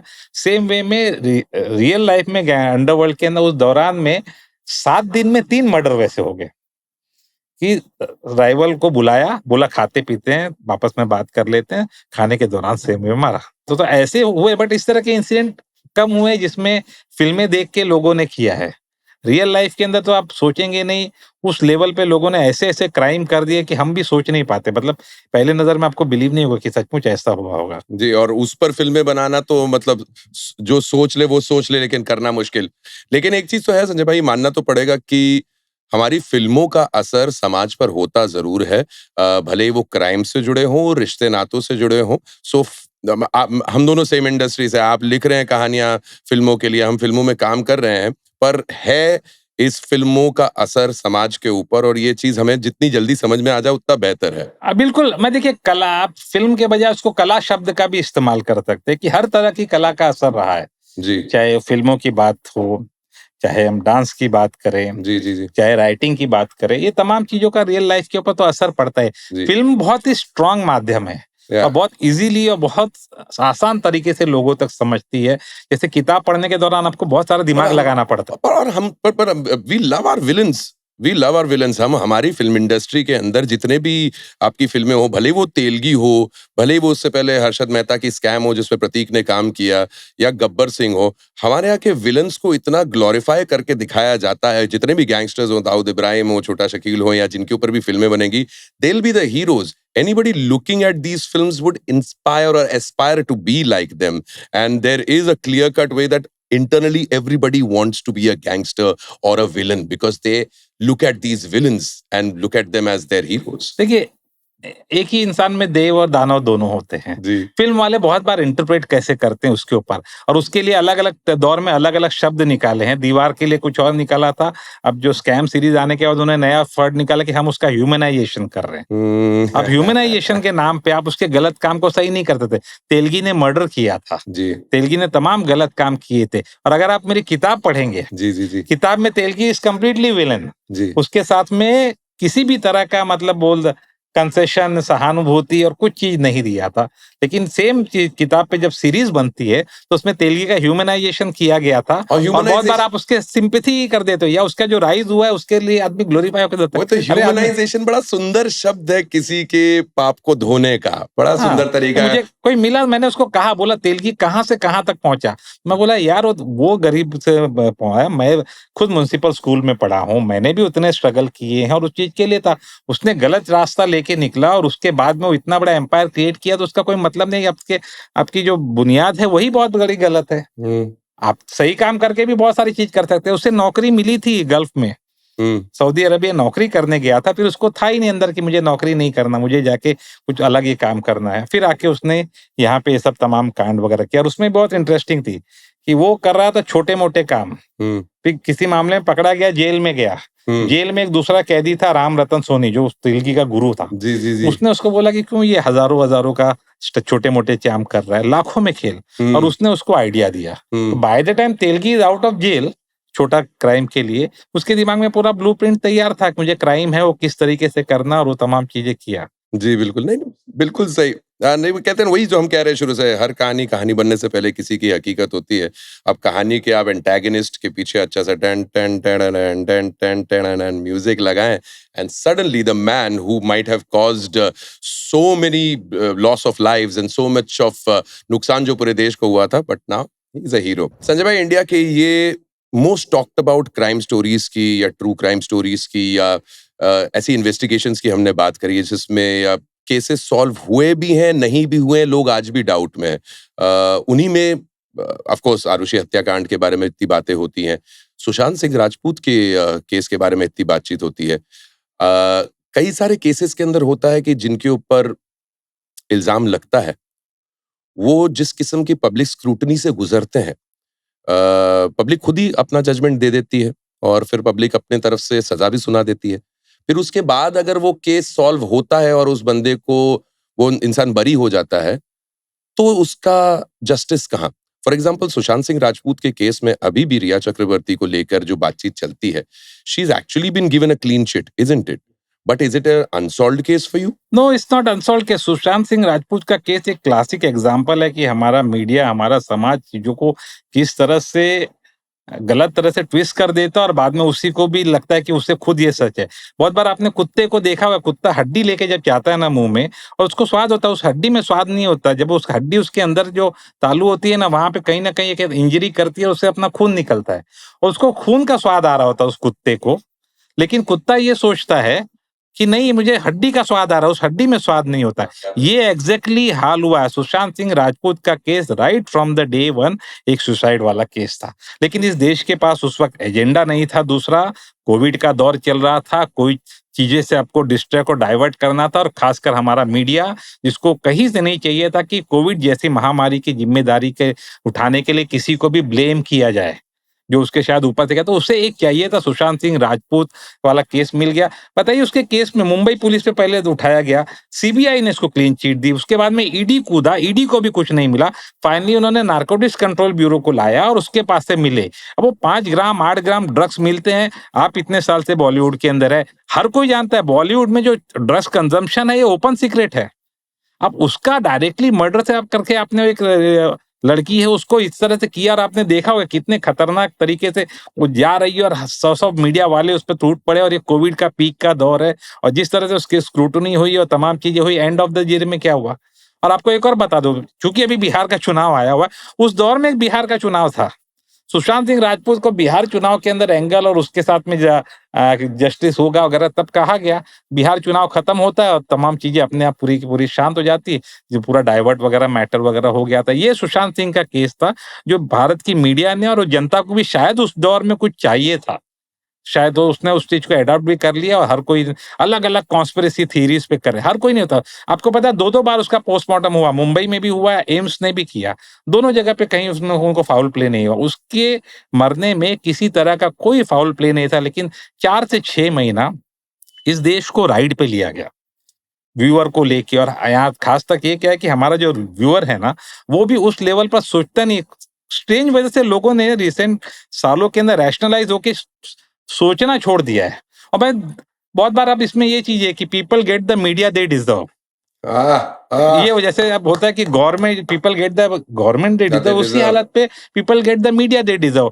सुशांत सिंह राजपूत क्लासिक केस है, वो कुत्ते और हड्डी वाला मैंने बताया था उसका। आर्ट इम्पर्सनेट्स द सोसाइटी वाली जो आपने बात कही है, बिल्कुल सटीक बात कही है। यहाँ पे मीडिया भी वही दिखाता है जो जनता देखना चाहती है, पर मीडिया पर भी कहीं ना कहीं ये दायित्व अगर आ जाए कि वो जनता को वो दिखाएं जो उन्हें देखना चाहिए, देखिए, तो मीडिया का दायित्व ही यही है, वो दायित्व निभा नहीं रही है। इसीलिए जो शुरुआत में हमने बात करी थी, जर्नलिज्म तो बदल गया। लॉ है, मीडिया है, ये तमाम किसके लिए? ये गरीब या उन लोगों के लिए जिनको जस्टिस नहीं मिला। कल आप दाऊद इब्राहिम की भैंस चुरा लो, तो दाऊद इब्राहिम क्या कोर्ट में जाएगा, पुलिस स्टेशन में जाएगा, या मीडिया के पास जाएगा? उसके पास लाठी है, वो अपनी भैंस को वापस ले लेगा यार। तो मीडिया तो उसके लिए बना हुआ है। अब मीडिया इसलिए नहीं बना कि अब जो सत्ता में लोग जो बैठे हैं हम उनकी चाटुकारिता करते पड़े, उनके सही काम को हम गलत समझाते रहे वगैरह। ये काम करने के लिए मीडिया बना नहीं। लॉ मीडिया इसी के लिए बने। अमीर आदमी को, पावरफुल आदमी को सबसे कम जरूरत होती है मीडिया की और ताकत की या लॉ की। ये गरीब लोगों के लिए बना है। ये यहाँ पे इक्वेलिटी वाली जो चीज होती है ना, वो आना चाहिए, जो नहीं करता है। मीडिया का दायित्व हमेशा से यही था, जब दौर में था। हम उस देश में रहते जहाँ पे हर आजादी के पहले हर फ्रीडम फाइटर ने अखबार निकाले हैं। गांधी जी ने अखबार निकाले हैं, नेहरू ने निकाले हैं, भगत सिंह खुद लिखा करते थे, लोगों ने निकाले, ये लेवल पर हम होकर आए। बीच में जितने सोशल मूवमेंट हुए हैं लोगों ने अखबार वगैरह निकाल के, मीडिया ने ये लेवल पे काम किया था। और आज हम जाके जब जो मीडिया देख रहे हैं, ये था, मुझे सफोकेशन होता था इस मीडिया में। मैंने अपने आप को बहुत एडजस्ट करने की कोशिश की, सोचा कि थोड़ा बहुत ढाल लूं, थोड़ा सा एडजस्ट कर लूं वगैरह वगैरह, पर सफोकेशन वाला चीज हो जाता था। इट्स नॉट लाइक कि आपने एक अच्छा क्लासिकल डांस था उसको कैबरे में कन्वर्ट कर दिया तो आदमी सोच भी लेता, चलिए ठीक है, हेलन जैसे कैबरे है कि भाई उसमें अच्छा, मतलब it doesn't looks vulgar, it looks sexy but doesn't looks vulgar. आप वहां से वहां आ सकते हैं, इन्होंने उसको सीधे पॉन बना दिया है, कैसे अच्छा लगेगा? तो ये जो सफोकेशन होता है, नॉट ओनली मी, मीडिया में बहुत सारे लोग थे जो लोग इस वजह से दरकिनार हो गए, बोले साइड में रह के कर रहे हैं, बट इस तरह का जो गलत चीज हो रहा है ये हम नहीं करेंगे। सुअर जो खाता वो खाए, हम नहीं खाएंगे, ये सिंपल सा लॉजिक है। भाई बिल्कुल सही, क्या बात कही संजय भाई, जो नंगा करके कंबल कुटाई करी है आपने मीडिया की, और जो मेरे ख्याल से डिजर्विंग है at one point of time, क्योंकि आज ओपिनियंस बनाना बड़ा आसान हो गया है। और जिस दरिद्र को आवश्यकता थी उस मीडिया की, उसके अलावा बाकी सबका काम हो रहा है, सबकी बात की जा रही, बस उसकी बात नहीं की जा रही। एक पुराना पत्रकार, एक पुराना चावल ही है जो आज की नई बिरयानी को सुधार सकता है। आ जाओ वापस, अभी भी वक्त है, अभी भी वक्त है। असल में उसको पुराने चावल के तौर पे, पुरानी शराब के तौर पे देखेंगे तो रिटर्न होना थोड़ा आसान होगा। क्या बात है, बिरयानी बासी होती है, शराब नशीली होती है। बहुत कुछ संजय भाई। आज के दौर की बात हुई, एक पर्टिकुलर केस के बारे में आपने चर्चा करी, the deaf and mute murders. ये जो आपने पिछले कुछ सालों में हुए इस केस के बारे में हमें बताया था, थोड़ी सी और बात बताएं, कौन थे ये लोग? ये बहरे और गूंगे लोगों ने मिलकर जुर्म करना शुरू किया था। देखिए, ये बहुत अजीब सी चीज थी, और दरअसल में ये था कि कहानी का सार ये है, जो रियल स्टोरी है, जी। अरे 2024 में हुई थी। 4 गूंगे बहरों ने मिलके एक गूंगे बहरे का मर्डर कर दिया, और जिसमें केस सॉल्व किया है वो लड़का भी गूंगा बहरा। अरे, और ये जो चारों मारने वालों जो थे, ये चारों के मारने के 4 मोटिव्स भी अलग अलग। जी, कहाँ का केस है संजय भाई? ये मुंबई का ही केस है, और एक केस में भी सबसे बड़ी चीज थी कि इनकी दुनिया हम लोगों मुझे पता चली, जो मुझे लगता नहीं था। देखिए, हमारे साथ में कोई नेत्रहीन है, ब्लाइंड है, जी, या किसी के हाथ चले गए हैं, इस तरह का पैर चले गए, तो ऐसा कोई भी दिव्यांग हो या हैंडीकैप पर्सन हो तो हमें नोटिस हो जाता है। जी। लेकिन एक डेफ एंड म्यूट बंदा जो सेम कैफे में बैठ के कॉफी पी रहा है, या मैं ट्रेन में जा रहा हूँ, वहां चल रहा है, मुझे कहाँ से पता चलेगा? बिल्कुल। और ये उनकी एक अपने आप में एक बहुत बड़ी और अलग तरह की दुनिया है, इसके अपने अंदर हायरार्की है। You will be surprised to know कि इनका जो सिस्टम चलता है, इनका जो किंगपिन है वो बेल्जियम में बैठता है। और इसमें वीडियोज हैं कि जब उसको मारे जाने के पहले, अच्छा, इनमें एक और चीज होती थी कि ये तमाम चीज वीडियो कॉल करते थे, क्योंकि ऑडियो पे बात कर नहीं सकते हैं, और साइन लैंग्वेज से वगैरह। तो मारे जाने के पहले, मतलब वो एक दूसरे को दिखा, ब्रॉडकास्ट कर रहे हैं कि भाई देखो हम इसको मार रहे हैं, तो पहले उसकी पिटाई करते हैं, फिर किंगपिन को दिखाया जाता है कि देखो हम मार रहे हैं, फिर किंगपिन वहां से ऑर्डर का इशारा करता है कि मार दो, फिर उसका सतोड़ा मार के उसे मार देते हैं। और ये तमाम चीज का वीडियो होता था। और अजीब चीज थी कि ये लोग अपनी पूरी कम्युनिटी में ब्रॉडकास्ट करते थे, और इनके पास वही एक तरीका था कम्युनिकेट करने का, दूसरा कोई तरीका ही नहीं था। और मुझे पता चला अजीब सी होती है, बहुत ही गुस्से वाली मतलब लोगों में इतना, आपस में इनमें गुस्सा इतना ज्यादा होता है, जो हमें लगता है इनकी अपनी एक छोटी छोटी गुट बने रहते हैं कि अगर कोई डेफ एंड म्यूट लड़की कोई महिला को छेड़ रहा है तो जाके वहां पे लोग 5-7 लोग मिलके उसकी पिटाई करते हैं। ये चीजें थी इसमें। मैं बता रहा, अफेयर होना, एक्स्ट्रा मैरिटल अफेयर होना और ओवरलैपिंग एक्स्ट्रा मैरिटल अफेयर होना, ये सब इतना कॉमन था, पूछो मत। मैं पुलिस वाले से बात कर रहा था, पुलिस वाले को मैं बोला, यार इतना ज्यादा कम टाइम में कैसे हो गया? तो पुलिस वाला बोला कि मतलब 2-4 मीटिंग में अफेयर हो जाता है। तो मैं बोला, यार यहाँ पे तो 2-4 महीना मेहनत करना पड़ता है। पुलिस वाला बोलता है, आप तो मुंबई के, मैं गांव से आया हूँ, हमारे यहाँ पे 2-4 साल लग जाते हैं ये लेवल तक पहुंचने में, बट इन्होंने बहुत आसानी से हो जाता। और एक उसमें एक इंटरेस्टिंग चीज थी, एक महिला जिसका पति नॉर्मल बातचीत वगैरह करने में, बेटा नॉर्मल, और वो खुद डेफ एंड म्यूट है, और वो एक्स्ट्रा मैरिटल अफेयर करती है एक डेफ एंड म्यूट आदमी के साथ, जबकि उसके पास व्यक्तिगत लाइफ में कोई कमी नहीं है। तो इस तरह का मतलब उसमें एक तो इनकी जो दुनिया है का किताब में वो उभर के आती कि ये दुनिया क्या है जो हमको पता नहीं चलती है, जी क्योंकि ये लोग दिखने में, चलने में, बातचीत मतलब हमारे आसपास में जब भी घूमेंगे तो हमें कहीं नहीं पता चलेगा कि ये आदमी गूंगा बहरा है कि नहीं। तो पूरी दुनिया हमने है वो उभारने की उसमें कोशिश की है। और ये जो क्राइम की कहानी है ये एक सिर्फ कैरियर है, हम्म लेकिन उस इनकी जो दुनिया अलग कैसे जी इन उभर कर रियलिटी आती जो है, एक कम्युनिटी है या जो जो जो हमारे आसपास में रहते हैं, कई बार गुजरते होंगे, लेकिन हमको पता नहीं कि इनकी दुनिया आपस में अंदर कितनी रहस्यमयी है, कितनी सेंसेशनल है या कितनी स्ट्रगल भरी है, वो हमको पता नहीं चलता है। संजय भाई, आपकी एक और किताब है क्रिमिनल्स इन यूनिफॉर्म, CIU। ये उस केस पर आधारित है जो मुंबई शहर में ही देखने को मिला था, जब अंबानीज के घर के बाहर एक संदिग्ध वस्तु पाई गई थी। ये मेरे ख्याल से 2-3 साल पहले की बात है। वो भी केस आज तक एग्जैक्टली सॉल्व नहीं हुआ, कोई बता नहीं पाया कि हुआ क्या था। देखिए ये जो किताब थी जिस बात से इसे साहित्य अकादमी, महाराष्ट्र साहित्य अकादमी का अवार्ड भी मिल चुका है जी और बेस्ट सेलर में आ चुकी, हार्पर कॉलिन ने पब्लिश किया था। तो इसमें हुआ ये थे, कहानी का सार ये था कि एशिया का सबसे अमीर आदमी, जी उसके घर के बाहर एक एक्सप्लोजिव से भरी भरी गाड़ी है, वो मिलती है। जी और बाद में अफरा-तफरी मच जाता है सारे दुनिया में वो तमाम चीज़ों का, और बाद में जाँच उसी आदमी को दी जाती है, उसी पुलिस अधिकारी को दी जाती है, जिसने खुद वो गाड़ी पार्क की थी।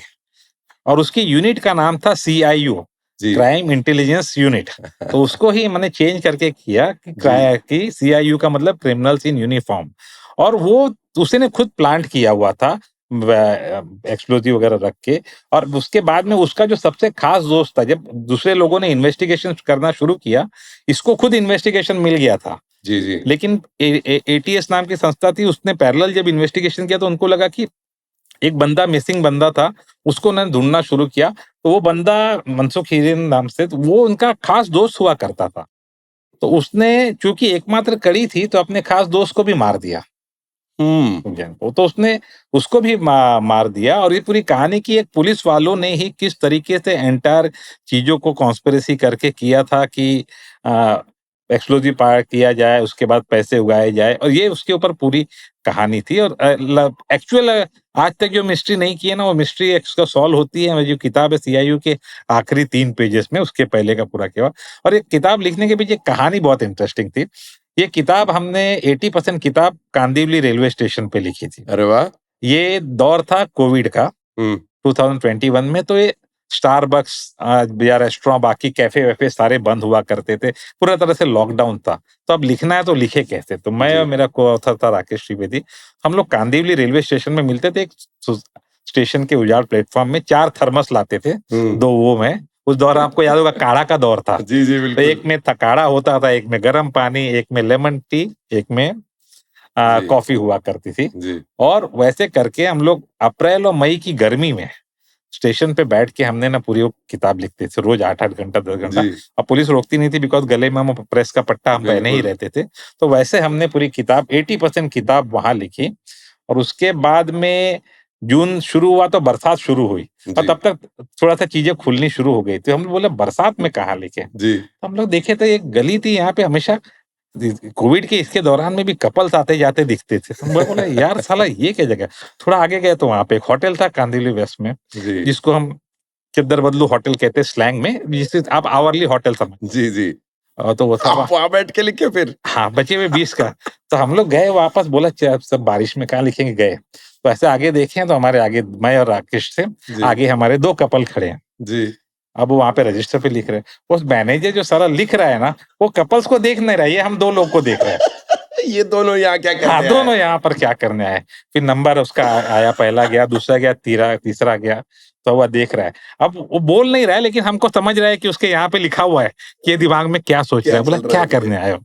तो मैं बोला लिखने आया हूँ। तो ये उसके लिए दूसरा शॉपिंग, साला कौन लिखने के लिए लिखने आता कौन है? आता है।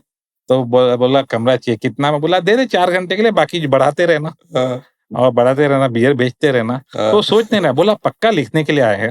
बोला दरवाजा खोल के रखूंगा भाई, जब आ- चाहिए तब बीच में वेटर भेजते रहना। तो कहानी तो हर कमरे में बन रही है, लेकिन आपकी हाँ, कहानी कोई और थी। हाँ। तो हम लिखने के लिए गए थे, बट वो पूरा टाइम उसने अपने लाइफ में उस होटल में पहली बार 2 मेल को आते हुए देखा था, और वो ऐसा उसको आखिर तक यकीन नहीं हो रहा था। बाद में कई बार जब और गए सेम जगह पे, तो फिर उसको लगा हाँ कि दरवाजा खुला रहता था वगैरह, तो ठीक था, लेकिन पहले उसको यकीन नहीं। तो हमारी 80% किताब लिखी गई कांदिवली रेलवे स्टेशन पे, जी 20% लिखी गई उस होटल के कमरे के अंदर, और बाद में उस किताब ने बेस्ट सेलर जी साबित हुई, और उसके फिल्म उसके उसके भी राइट्स लिए हैं इन्होंने। जी संजय गुप्ता ने व्हाइट फेदर फिल्म्स उस पर जी जी बना भी जी रही है, जी साहित्य अकादमी का अवार्ड हुआ। बट वाह, ये एक जो चीज है हम लोगों बहुत को इंटरेस्टिंग हमें है। हमेशा याद रहेगी कि कहाँ हमने ये किताब बैठ के लिखी थी। बहुत इंटरेस्टिंग। और संजय भाई, आपने तो इतना 30 साल दिए हैं इंडस्ट्री को, और जैसे कि हम बात करते हैं कि आपने बदलता दौर देखा है, और हमने जो शुरुआत में ही कहा था कि आम इंसान को पता भी नहीं चलता कि उसके आसपास हो क्या रहा है, बगल के कमरे में, दूसरी बिल्डिंग में, उस ऑफिस के अंदर, आस-पास इतना कुछ क्राइम चल रहा होता है। आपकी नज़रें अलग किस्म से चलती होंगी। आप शायद 30 सालों के अंदर या इतना आपने टाइम दे दिया, आपको वो दिखता होगा जो शायद आम आदमी को नज़र नहीं आता। Crime is around us in our society. It is happening as we speak. It is only about who notices it and who turns it into a story, and you've managed to do that. देखिए, crime तो हर दौर में होता रहा है। Crime तो उस युग में भी हुआ था जब नहीं था, जब कोई किसी का किडनैप करके लेके जा रहा है, कोई किसी के भाई की पत्नी को जबरदस्ती रख ले रहा है, कोई किसी के ज़मीन पे कब्ज़ा कर रहा है। ये हर वाह, दौर में वाह, क्राइम वाह, रहा है। वाह! क्राइम के बिना हो नहीं सकता है, मतलब राम राज्य में भी क्राइम हुए हैं। तो क्राइम तो हर दौर में ही होगा, और क्रिमिनल्स कहाँ से आते हैं? मैं बहुत बार मुझे वो लोग बोलते हैं कि पत्रकार करप्ट हो गए, तो मैं उसको कहता हूँ कि करप्ट पत्रकार कहाँ से आते हैं? उसी सोसाइटी से आते हैं जहाँ से आपकी करप्ट जुडिशरी आती है, करप्ट सरकारी अधिकारी आते हैं, करप्ट पुलिस वाले आते हैं, उसी में से आते हो, कोई आसमान से उतरा है। क्रिमिनल्स भी उसी सोसाइटी में से उभर कर आते हैं। क्वेश्चन है कि लोगों की संवेदनाएँ कितनी रहती हैं और कितनी मर जाती है। मैं बहुत बार ऐसे देखता हूँ कि सिमिलर काइंड ऑफ एक समझिए एक रेप केस कहीं हो जाता है। एक जगह पर स्टेट में हो जाता है, वहाँ पर एक मूवमेंट सा बन जाता है, सिमिलर काइंड जब दूसरी जगह पर होता है, तो वो पता ही नहीं चलता या लोग उसके बारे में कुछ कर नहीं रहे हैं। सत्य वचन सर। तो संवेदनशीलता जो है ना लोगों की, वो कहीं न कहीं हो गई, और अर्बनाइज़ेशन का इसका असर है। बाकी शहर तब भी ठीक है, हम मुंबई में रहते हैं, यहाँ पे तो पता नहीं चलता है पड़ोसी कौन है और क्या नहीं होता है। सच बात सर। तो उस लेवल पर होता है। मेरे अपने घर के बगल बता रहा हूँ, 2 महीने पहले की बात है। एक लेडी थी, बीएआरसी में साइंटिस्ट का काम करती थी, अकेले रहती थी, रेंट पे रह रही थी। 3-4 महीने से रह रही थी, कभी मैंने उसको देखा नहीं, बात नहीं किया। सडनली एक बार पता चला, 2-3 दिन के बाद नहीं पता, तो उसकी डेड बॉडी मिली, अकेली रहती थी। अब मैं दुनिया के बारे में लिख रहा हूँ, अखबार पढ़ रहा हूँ, तब जगह पे क्राइम कर रहा हूँ। मेरे घर सर क्राइम नहीं हुआ था, उसकी डेथ हो गई थी गिर के, लेकिन बगल वाला मतलब सिर्फ एक वॉल सेपरेट करती है, वो लड़की और आपको 3 पता दिन नहीं। तक डेड बॉडी उसकी वहाँ पे पड़ी रही, किस हालत में कैसे वगैरह रही होगी। तो हम असंवेदनशील होते ही जाते हैं, लेकिन अगर आप आँख खोलेंगे तो सब जगह होता है। लोग बहुत बार असंवेदनशील होते हैं कि भई इससे क्या सकते हैं, हुँ, या हम क्या करें? हुँ। और उसमें मुंबई एक शहर ऐसा है ना जहाँ पे मतलब अगर मुंबई की भाषा में बोलो कि घंटा किसी को फर्क नहीं पड़ता है। बाकी शहर में थोड़ा बहुत तो हो जाता नहीं, वो पंच उसी में आता है। बिल्कुल, नहीं वो मैंने लैंग्वेज सटीक में। बोला। जो आपने बात कही नहीं, आपके और अब्दुल करीम तेलगी के बीच के इंटरव्यू का एक्चुअल ऑडियो अगर सुनने को मिल जाता, तो समझ में आता कि एग्जैक्टली बात हुई कैसे थी। किसी दिन कैमरा बंद हो गया संजय भाई, हम भी वैसी बात करेंगे। लेकिन इतने साल हुए संजय भाई, और आपने इतने बड़े-बड़े हाई प्रोफाइल केसेस को कवर किया, कइयों को एक्सपोज़ किया। Hasn't it been dangerous for you also? नहीं बिल्कुल, हम तेलगी वाले के दौरान में मुझे थ्रेट आई थी अंडरवर्ल्ड की ओर से, पुलिस में कंप्लेंट्स वगैरह भी की गई, और उसके बाद में पुलिस ने मुझे प्रोटेक्शन भी ऑफर की। अब मैंने बोला कि मैं इस केस में पुलिस वालों को ही एक्सपोज़ कर रहा हूँ, और एक हुँ, पुलिस वाले को साथ में लेकर मैं घूमूँगा, तो मैं तो अपने सारे सोर्सेज़ को एक्सपोज़ कर दूँगा, हुँ। और प्लस मैं उस बैकग्राउंड से था ही नहीं। मैं अपनी एक बाइक चला रहा था, बाइक पे मैं जा रहा हूँ और पीछे एक गनमैन बैठा है। मुंबई में मतलब लोग देख के हँसेंगे, किस चीज़ों का है। थ्रेट वगैरह आते रहे, but see it's again part and parcel of the life. आप फायर ब्रिगेड में काम करेंगे तो आपको आग से जलने का खतरा हमेशा बना ही रहेगा। तो ये इस तरीके की, आप मेडिकल फील्ड में जाइए, आपको इन्फेक्शन होने का, कोई ना कोई बीमारी लगने का खतरा हमेशा बना रहेगा। तो बहुत बार लोग सोच कर आते हैं ना, पत्रकारिता ग्लैमर नाम की चीज नहीं है। Reel banana is completely different business, लेकिन पत्रकारिता ग्लैमर नाम की चीज नहीं होती। उसके साथ में आपको अच्छे बुरे अनुभव आएंगे, बट एक चीज होता है कि बहुत बार आप करते हैं, आपको लगता है कि आपने सोसाइटी को, कंट्री को रिटर्न में कुछ दिया। आपको बहुत बार लगता है कि कल जब भी इतिहास लिखा जाएगा तो पैरेलली आपका नाम भी आएगा, कि से आप ये भी बता सकते हैं कि जब ये बहुत बड़ी घटना हो रही थी तब मैं वहां पे था और मैंने अपने वाह! आप को देखा। बुढ़ापे के लिए बहुत अच्छी चीज होती है कि आप अपने पोते पोतियों को, नाता नातियों को बताओगे कि ये तब हुआ था, तब मैं ऐसा था। तो ये अपने आप में चीज लेकर आती है बिल्कुल सही। पत्रकारिता। बहुत जिम्मेदारी वाला काम है और अनफॉर्चुनेटली ये हो नहीं रहा है। और मैं आपको एक बोल देता हूँ, प्रेशर वगैरह है। आप है ना, इस देश में एक एक्सपेरिमेंट हो जाए, बोले कि 2 दिन के लिए पत्रकारों बोला कि तुम पे किसी तरह का कोई दबाव नहीं होगा, कोई नौकरी नहीं करेगा, सिर्फ 2 दिन तुम ईमानदारी से नौकरी कर लो, उसका कोई, उसके बाद उसका जो भी आप कर लोगे पत्रकारिता, उसके बाद में तुम्हारे खिलाफ कोई एक्शन नहीं होगा। सिर्फ 2 दिन के लिए भी अगर कर दिए ना, आपको नेपाल से ज्यादा बड़ा ये जो अभी नेपाल में प्रोटेस्ट है, उससे ज्यादा बड़ा प्रोटेस्ट आपको इंडिया में देखने मिल जाएगा। लेकिन है नहीं, उसको भी अपना घर चलाना है पत्रकार को, उसको भी अपना काम करना, उसको करियर बनाना है। इस चक्कर के अंदर सारे लोग जिस दिन आपने सही कहा, मतलब एक बार अगर अपनी वाले पे आ गए और कोई प्रेशर ना रहा, तो मीडिया एक्चुअली में कर क्या सकता है वो बता सकता है। बिल्कुल। और वो जो स्तंभ कहते हैं समाज का, शायद वो स्तंभ कहलाने लायक भी रहे। Thank you very much Sanjay भाई, आप आए, आप अपने आप में ग्रंथ बनकर आए। और मैं जानता हूँ आपके पास समय कम है, लेकिन थैंक यू वेरी मच हमारे साथ ये सारी बातें शेयर करने के लिए और इंस्पायर करने के लिए। मेरे ख्याल से कई सारे मीडिया से जुड़े लोग ये देख रहे होंगे और कहीं ना कहीं if they take a leaf out of your life, और जो इंस्पिरेशन आपने दी उसके लिए बहुत बहुत शुक्रिया। Thank you. Thank you.